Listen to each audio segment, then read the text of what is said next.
ಮತ್ತೆ ಇನ್ನೊಂದು ಸರ್, ಇದು ತುಂಬಾ ಜನ ನಮ್ಮ ವೀಕ್ಷಕರು ಕೂಡ ಕೇಳ್ತಿದ್ದಾರೆ, ಮತ್ತೆ ಬಹಳಷ್ಟು ಸಂದರ್ಭದಲ್ಲಿ ಯಾರು ಸ್ಯಾಲರಿಡ್ ಎಂಪ್ಲಾಯೀಸ್ ಇರ್ತಾರಲ್ಲ ಅವ್ರದ್ದೊಂದು ಪ್ರಶ್ನೆ ಏನಂದ್ರೆ, ನಮ್ಗೆ HRA ಕ್ಲೈಮ್ ಅಂತ ಹೇಳ್ಬಿಟ್ಟು ಇಷ್ಟು ಲಿಮಿಟ್ ಇಟ್ಟಿದ್ದಾರೆ. ಯಾವುದು, ನಾವು ಓಲ್ಡ್ ರೆಜಿಮ್ ಏನಿದೆ ಇನ್ಕಮ್ ಟ್ಯಾಕ್ಸ್ ರೆಜಿಮು, ಅದ್ರಲ್ಲಿ ನಮ್ಗೆ HRA ಲಿಮಿಟ್ ಅಂತ ಇಷ್ಟು ಕೊಟ್ಟಿದ್ದಾರೆ.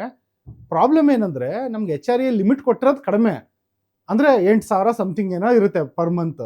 ಆದ್ರೆ ನಾನು ಮನೆ ಬಾಡಿಗೆ 20,000 ಕಟ್ತಿದ್ದೀನಿ ಅಂತ. ಯಾಕಂದ್ರೆ ಬೆಂಗಳೂರಲ್ಲಿ ನಿಮ್ಗೆ 8,000 ರೂಪಾಯಿ ಸಿಂಗಲ್ BHK ಸಿಗಲ್ಲ. ಕರೆಕ್ಟ್. ಅಂತ ಸಂದರ್ಭದಲ್ಲಿ ಅವರು 2 BHK 3 BHK ಫ್ಯಾಮಿಲಿ ದೊಡ್ಡದಿರುತ್ತೆ, ಅವರು 2 BHK ನಾರ್ಮಲಿ 2 BHK ನಲ್ಲಿ ಇರ್ತಾರೆ. ಇಲ್ಲ 3 BHK ಹೋದ್ರೆ ಅವ್ರಿಗೆ 20,000 25,000 ಆಗುತ್ತೆ. ಹಂಗಿರುವಾಗ ಅವರು HRA ಹೆಂಗ್ ಕ್ಲೈಮ್ ಮಾಡ್ಕೊಳ್ಳೋದು ಸರ್? ನೋಡಿ, HRA ಕ್ಲೇಮ್ ಮಾಡ್ಕೊಳ್ಳೋಕ್ಕೆ ಒಂದು ನಿಮ್ದು ಅದು ರೂಲ್ಸ್ ಏನಿದೆ ಅಂದ್ರೆ, HRA ಫಾರ್ಮುಲಾ ಪ್ರಕಾರ ಒಂದು ನಿಮ್ದು ಬೇಸಿಕ್ ಪ್ಲಸ್ DA, ನಂತರ 40% ಆಫ್ ದ ಸ್ಯಾಲ್ರಿ ಅಂತ ಇತ್ತು ಮೊದಲು. ಈಗ 50% ಆಫ್ ದ ಸ್ಯಾಲ್ರಿ ಬಂದಿದೆ ಬೆಂಗಳೂರಿಗೆ. ಯಾಕಂದ್ರೆ ಮೊದಲು ಏನಿತ್ತು ಅಂದ್ರೆ ಬರೀ ಮೆಟ್ರೋಪಾಲಿಟನ್ ಸಿಟೀಸ್ ಮಾತ್ರ ಕವರ್ ಇದ್ದು. ಚೆನ್ನೈ, ದಿಲ್ಲಿ, ಮತ್ತೆ ಕೋಲ್ಕತ್ತಾ, ಮತ್ತೆ ಒಂದು ಸೆಕೆಂಡ್ ಹೇಳ್ಬೋದಾ? ಹೇಳಿ ಸರ್, ಹೇಳಿ. ಚೆನ್ನೈ, ದಿಲ್ಲಿ, ಕೋಲ್ಕತ್ತಾ, ಟ್ರಿವೆಂಡ್ರಮ್ ಅಲ್ಲ, ಚೆನ್ನೈ, ಮುಂಬೈ. ಆಬ್ವಿಯಸ್ಲಿ. ಸೊ ಈ ಮೆಟ್ರೋಪಾಲಿಟನ್ ಸಿಟೀಸ್ಗಳು ಮಾತ್ರ ಕವರ್ ಇದ್ದು. ಒಂದು ಚೆನ್ನೈ, ಮುಂಬೈ, ದಿಲ್ಲಿ, ಕೋಲ್ಕತ್ತಾ, ಈ 4 ಸಿಟಿಗಳು ಮಾತ್ರ ಕವರ್ ಇದ್ದು. ಈಗ ಮೊನ್ನೆ ಬಜೆಟ್ ಇಂದ ಏನ್ ಮಾಡಿದ್ದಾರೆ ಅಂದ್ರೆ ಮತ್ತೆ 4 ಸಿಟಿಗಳನ್ನ ಆಡ್ ಮಾಡಿದ್ದಾರೆ. ಬೆಂಗಳೂರು, ಪುಣೆ, ಅಹಮದಾಬಾದು, ನಂತರ ಹೈದರಾಬಾದ್. ಸೊ ಈ 4 ಸಿಟಿಗಳನ್ನು ಕವರ್ ಮಾಡೋದ್ರಿಂದ ಟು ಸರ್ಟನ್ ಎಕ್ಸ್ಟೆಂಟ್ ನಿಮ್ಗೆ ಬೆನಿಫಿಟ್ ಆಗುತ್ತೆ. ಬಟ್ ಒಂದು ಏನ್ ಹೇಳಿಕ್ ಬಯಸ್ತೀನಿ ಅಂದ್ರೆ, ಆ ಫಾರ್ಮುಲಾ ನೋಡಿದ್ರೆ, ನೀವು HRA ಫಾರ್ಮುಲಾ ನೋಡಿದ್ರೆ ಮಿನಿಮಮ್ ಆಫ್ ದೋಸ್ 3 ಕಂಡೀಷನ್ಸ್ ಅಂತ ಇದೆ. ಸೊ ಆ 3 ಕಂಡೀಷನ್ಸ್ ಅಲ್ಲಿ ಯಾವ್ದು ಮಿನಿಮಮ್ ಇರುತ್ತೆ ಅದನ್ನೇ ಮಾತ್ರ ಅಪ್ಲೈ ಆಗೋದು. ಸೊ ನಿಮ್ಮ HRA ಏನಾದ್ರು 8,000 ಇತ್ತಂದ್ರೆ, ನೀವು ಬಾಡಿಗೆ ಏನಾದ್ರು 20,000 ಕೊಡ್ತಾ ಇದ್ದೀರಂದ್ರೆ ಆಬ್ವಿಯಸ್ಲಿ ಅದು ಬೆನಿಫಿಟ್ ಆಗೋದೇ ಇಲ್ಲ. ನಿಮ್ಮ ಸ್ಯಾಲ್ರಿನೇ ಕನ್ಸಿಡರ್ ಆಗೋದು. ಸೊ ಅದರ ಪ್ರಕಾರನೇ ನೀವು ಮನೆ ಬಾಡಿಗೆಯನ್ನ ಪಡಿಬೇಕಾಗತ್ತೆ. ಅಂದ್ರೆ ಇದು ಬೆಂಗಳೂರಿಗೆ ಮ್ಯಾಕ್ಸಿಮಮ್ HRA ಲಿಮಿಟ್ ಎಷ್ಟು ಸರ್? ಅಂದ್ರೆ ನಾವು ಕ್ಲೈಮ್ ಮಾಡ್ಕೊಳಕ್ ಅವಕಾಶ ಇದೆ, ನಮ್ಮ ಸ್ಯಾಲರಿನಲ್ಲಿ ಅವಕಾಶ ಇದೆ, ನಾವು ಇನ್ಕಮ್ ಟ್ಯಾಕ್ಸ್ ಅಲ್ಲಿ ಕ್ಲೈಮ್ ಮಾಡ್ಕೊಬಹುದು ಅಂದ್ರೆ? ಅದೇ 3 ಕಂಡೀಷನ್ ಇದೆ. HRA ಕ್ಯಾಲ್ಕುಲೇಷನ್ ಮಾಡ್ಲಿಕ್ಕೆ 3 ಕಂಡೀಷನ್ಸ್ ಇದೆ. ಇದರಲ್ಲಿ ಈ 3 ಕಂಡೀಷನ್ಸ್ ಅಲ್ಲಿ ಯಾವ್ದು ಲೋವೆಸ್ಟ್ ಅನ್ನೋದನ್ನ ನೀವು ಕನ್ಸಿಡರ್ ಮಾಡ್ಬೇಕಾಗತ್ತೆ. ಫಸ್ಟ್ ಕಂಡೀಷನ್ ಏನಂದ್ರೆ, ನೀವು ಎಷ್ಟು ರೆಂಟ್ ಪೇ ಮಾಡಿದ್ದೀರ ಅನ್ನೋದು, ಅದು 1ನೇ ಕಂಡೀಷನ್. 2ನೇ ಕಂಡೀಷನ್ ಏನಿದೆ ಅಂದ್ರೆ, rent paid minus 10% of the salary. Rent paid minus 10% of the salary. Salary ಅಂದ ತಕ್ಷಣ ನಾವು ಬಹಳಷ್ಟು ಜನ ಏನ್ ತಿಳ್ಕೊಂಡಿದೀವಿ ಅಂದ್ರೆ ಫುಲ್ ಸ್ಯಾಲ್ರಿ ಅಂತ ತಿಳ್ಕೊಂಡಿದೀವಿ. ಅದು ಹಾಗೇನಿಲ್ಲ. ಬೇಸಿಕ್ ಪ್ಲಸ್ DA ಅಂತ ಅದನ್ನ ಮಾತ್ರ ಕನ್ಸಿಡರ್ ಮಾಡ್ತಾರೆ. 3ನೇದು, ನೀವೇನಾದ್ರೂ ಈ ಮೆಟ್ರೋಪಾಲಿಟನ್ ಸಿಟಿಗಳಲ್ಲಿ ಅಥವಾ ದೊಡ್ಡ ದೊಡ್ಡ ಸಿಟಿಗಳಲ್ಲಿ ನೀವೇನಾದ್ರೂ ವಾಸವಿದ್ರೆ 50% ಆಫ್ ಯುವರ್ ಸ್ಯಾಲರಿ ಅಂತ.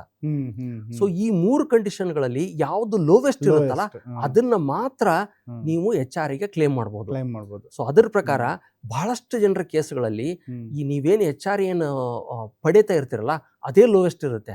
ಸೊ ಅದರಿಂದ ಅದ್ರ ಪ್ರಕಾರನೇ ನೀವು ಕ್ಲೇಮ್ ಮಾಡೋದು ಬೆಟರು. ರಾದರ್ ದನ್ ನೀವು 8,000 10,000 ನೀವು ರೆಂಟ್ ಬರ್ತಾ ಇದ್ರೆ, ನಾನು 20,000 ಬಾಡಿಗೆ ತಗೋತೀನಿ, ಇನ್ನು 12,000 ಅಥವಾ 10,000 ನನಗೆ ಲಾಸ್ ಆಗುತ್ತಲ್ಲ ಅಂದ್ರೆ ಅದು ನಿಮ್ಗೆ ಲಾಸೇ.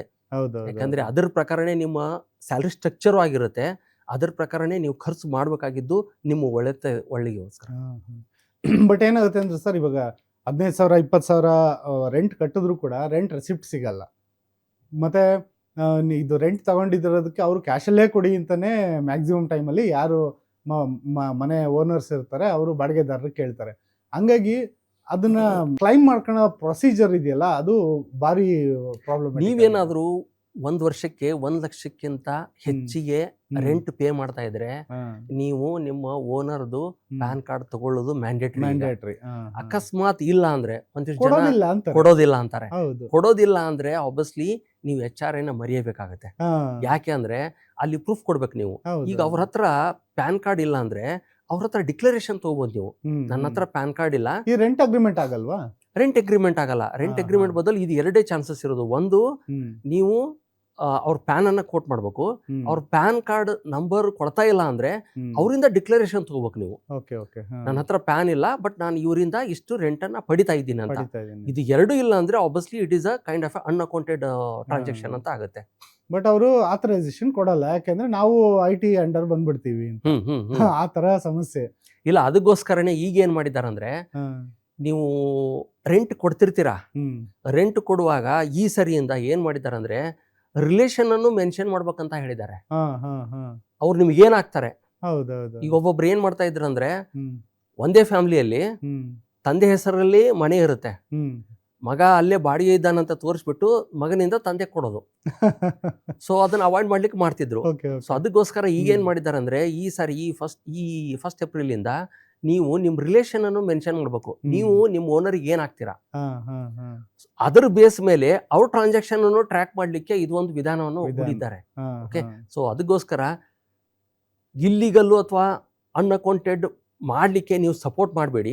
ಅದ್ರ ಬದಲು ಅವರಿಂದ ಎಲ್ಲರಲ್ಲೂ ಪ್ಯಾನ್ ಕಾರ್ಡ್ ಇರುತ್ತೆ. ಈವನ್ ನೀವು ಒಂದು ಸಿಂಪಲ್ ಬ್ಯಾಂಕ್ ಅಕೌಂಟ್ ಓಪನ್ ಮಾಡ್ಬೇಕಂದ್ರೂ ಕೂಡ ಒಂದು ಪ್ಯಾನ್ ಕಾರ್ಡ್ ಬೇಕಾಗುತ್ತೆ. ಅವರು ನಿಮ್ಮ ಓನರ್ ಏನಾದ್ರು ಪ್ಯಾನ್ ಕಾರ್ಡ್ ಇಲ್ಲ ಅಂತ ಹೇಳ್ತಾ ಇದ್ರೆ obviously it is an indication that he want to avoid the tax. ಅದನ್ನ ಸಪೋರ್ಟ್ ಮಾಡಬೇಡಿ, ನಿಮಗೂ ಒಳ್ಳೇದಲ್ಲ ಅವ್ರಿಗೂ ಒಳ್ಳೇದಲ್ಲ. ಸೊ ಅದ್ರ ಬದಲು ಪ್ಯಾನ್ ಕಾರ್ಡ್ ತಗೊಂಡ್ಬಿಟ್ಟು ಡೈರೆಕ್ಟ್ ಆಗಿ ಕ್ಲೇಮ್ ಮಾಡೋದು ಒಳ್ಳೇದಲ್ಲ.